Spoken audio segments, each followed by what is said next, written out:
unoona kuti ndinoti ndikambogara soko awa ndinombotenda Mwari kuti Mwari vakaitawo.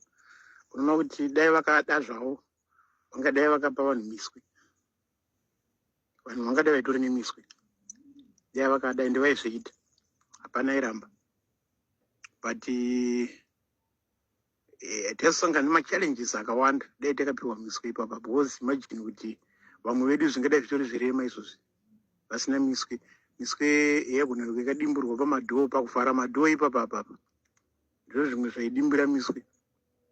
Imwe ingadai ichitori nemamota, imwe ingadai yakabhandijwa. Iko kwatotaura kuno kuti totaura nyaya imwe miswi ingadai yakabhandijwa. Saka